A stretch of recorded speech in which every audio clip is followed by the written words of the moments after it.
कोई बात नहीं है, उनका उनकी कनेक्टिविटी में। हाँ कन्हैया जी, आ रहे हैं हम आपके पास, आ रहे हैं। कन्हैया जी, एक तो पहला आपसे सीधा सवाल है, कल आपने तो सब डिबेट में लोगों का कहा था। पेपर देते हैं वो देख लेगी, लेकिन हाँ बोलिए बोलिए बोलिए बोलिए शुभम, बोल दीजिए पहले आप। हाँ, आपका नेट आपको थोड़ा सा प्रॉब्लम कर रहा है, कोई बात नहीं, थोड़ा थोड़ा थोड़ा अब इंतजार कर इसका लेते। कहानी सुनिए सर। हम्म। हाँ बोलिए बोलिए सर फाइनेंस बोलिए बोलिए फाइनेंशियल का बोलिए। कहानी ये है कि लास्ट में सब उलट पलट करने के बाद भी 1,000 करोड़ के लोग नहीं पहुंचे, बॉन्ड नहीं पहुंच पाया लेने के लिए। तो आरबीआई ने बोला कि इसको तुम आरबीआई के पास जमा करो 1,000 करोड़, जो जब पब्लिक आएगा तो पेमेंट होगा। पीएनबी में इसका खाता भी खुला, उसमें 10,000 कैश से खाता खुला गया, वहीं पैसा जमा हुआ। 1,000 करोड़ ही नहीं लाके जमा किए, क्योंकि अभी भी अगर बैंकिंग में आपका पैसा है 10 साल तक आप नहीं निकालते हैं तो आरबीआई के पास वो चला जाता है, डेफ अकाउंट उसको बोलते हैं। और जब आप पैसा लेने जाइएगा तो आरबीआई पैसा रिलीज करेगी और आपको मिलेगा, ये नियम है।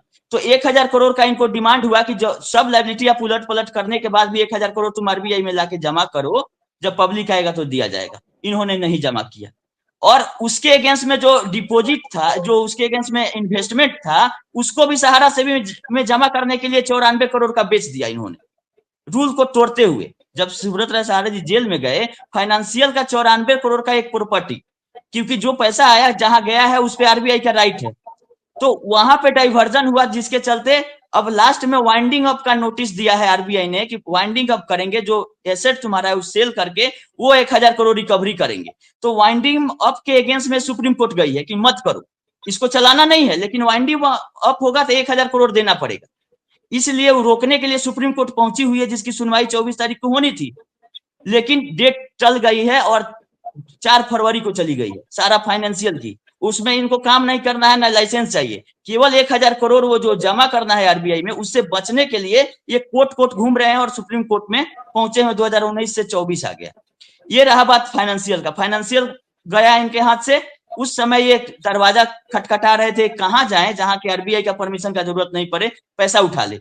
तो इनको सूझा कि एमसीए में जाते हैं और 2 कंपनियों से 20-20 हजार करोड़ उठा लेते हैं, और वहां पे सेबी का परमिशन चाहिए था। लेकिन जो प्रोस्पेक्टस फाइल करते हैं इनके एमसीए में, तो जो डिक्लेरेशन को एडिट किया गया या कम दिया गया, जो डिक्लेरेशन पूरा देना चाहिए कि हम सेबी एक्ट को भी मान के हम पैसा उठाएंगे, वो चीज स्किप किया गया बिना जानकारी के।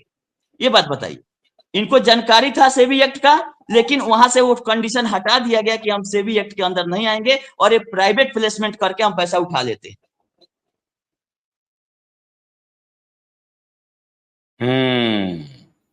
ठीक है कन्हैया जी, अब आप थोड़ा एकदम शांति पूर्वक, धैर्य पूर्वक, अभी कुछ हुआ सवाल बाकी हैं इनका। हाँ हाँ बोलिए बोलिए शुभम,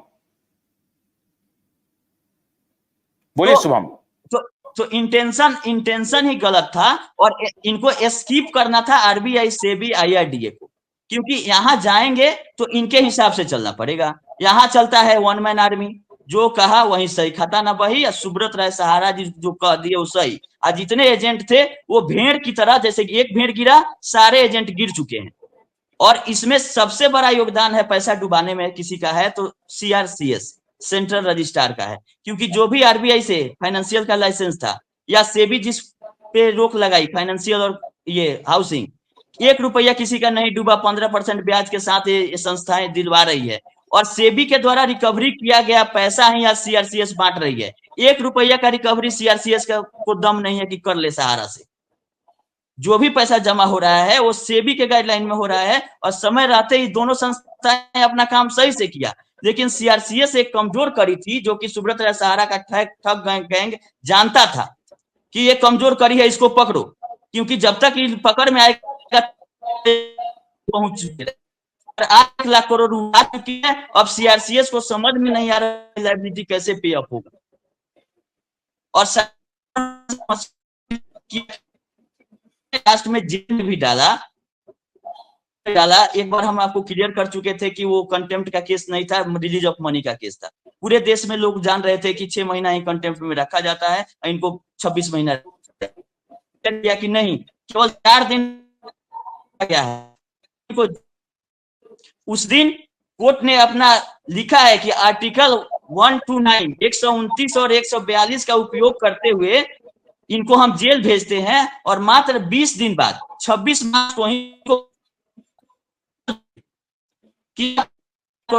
जमा करो और तुरंत इनको घर तक पुलिस पहुंचा के आएगी। बेल इनको दे दिया गया था, कंडीशनल बेल कि 10,000 करोड़, 5,000 का बैंक गारंटी और 5,000 करोड़ और चेक, जो कि इंस्टॉलमेंट बांधा गया था कोर्ट से 10,000 करोड़। तो बेल तो उसी दिन मिल गया था इनको कि 10,000 करोड़ जमा करो और निकलो, लेकिन ये नहीं निकले। तो अभी बात आ जाती है कि लोगों का पैसा कैसे मिलेगा। सर आज पोर्टल का सुनवाई भी चल रहा है सुप्रीम कोर्ट में, लंच तक में नहीं आया है, हम नजर बनाए हुए हैं, उस पर सुनवाई चल रहा है। पोर्टल को समझ में नहीं आ रहा है ना किसी सीआरसीएस के अधिकारी को, आखिर की सहारा के जाल से निकलेगा कैसे। कोई भी ऑथेंटिक डाटा ये प्रोवाइड आज तक नहीं किया। डेट पड़ गया है, आज वाला डेट पड़ गया, एक्सटेंड कर दिया, आज नहीं हो सुनवाई। हाँ, तो किसी को कुछ समझ में नहीं आ रहा है क्योंकि आज तक ही डाटा सही दिया ही नहीं ने। अभी कपिल सिब्बल जी बोलते हैं सर कि रियल एस्टेट और हाउसिंग का केवाईसी हमारे पास है, हमने भुगतान सही से कर दिया। अभी इनका सहारा क्रेडिट कोऑपरेटिव सोसाइटी का केवाईसी नहीं देने के कारण 5,000 करोड़ का इनकम टैक्स का अपील चल रहा है, जिसका 10 अक्टूबर को सुनवाई है। केवल एक फाइनेंशियल ईयर में 5,000 करोड़ का अपील में है ये, और सुप्रीम कोर्ट तक चला गया है मैटर 2011-12-13 का। तो ये पूरी तरह से जो पोर्टल आया है ना, सहारा को एक्सपोज कर दिया है।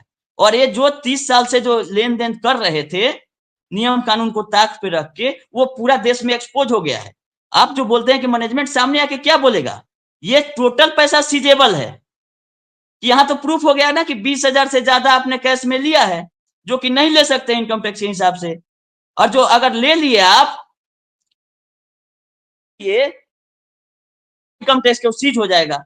तो अब एक बताइए कि जो आधार से लोगों ने अप्लाई कर दिया कि मेरा 5 लाख है, मेरा 10 लाख है, और ये कन्वर्ट होके आया है, कन्वर्ट होके हम लोग बोल रहे हैं, सहारा बोलती है कि फ्रेश डिपॉजिट है, क्योंकि इसकी दूसरी कंपनी से पैसा पेमेंट दिखाया जाता है और नई कंपनी में रिसीविंग दिखाया जाता है। तो ये फ्रेश डिपॉजिट है, और कैश में है तो इधर का उधर हो जाता है, अकाउंट से रहता तो नहीं हो पाता। तो 20,000 से ऊपर आप डिपॉजिट नहीं ले सकते हैं, इनकम टैक्स एक्ट 269 एसएस के हिसाब से, और ना दे सकते हैं। तो दोनों जगह अगर 1 लाख करोड़ आप कैश में उठाए तो 1 लाख करोड़ कहीं पेमेंट भी दिखाए होंगे, तो ये दोनों चीज फंसेगा। तो 3 लाख करोड़ तो इनकम टैक्स मांगेगी। तो ये डिफिशियंसी कैसे हटा सकते हैं, संभव ही नहीं है। जिस दिन डिफिशियंसी हट गई उस दिन 1 रुपया किसी को नहीं मिलेगा। अब इससे निकले कैसे सहारा, पूरा टीम इसी पे लगा हुआ है कि पोर्टल को फेल करो, कि ये सब गलत बॉन्ड लोगों ने अप्लाई किया था, और ब्रांच से जाएंगे और फिर तेरी मेरी उलट पलट करके उड़ जाएंगे। अब एक बात बताइए सर कि 20,000 रुपया डिपॉजिट एक लोग बोलेंगे कि 19,000 करके तोड़ दिया गया, ऐसा नियम नहीं है सर।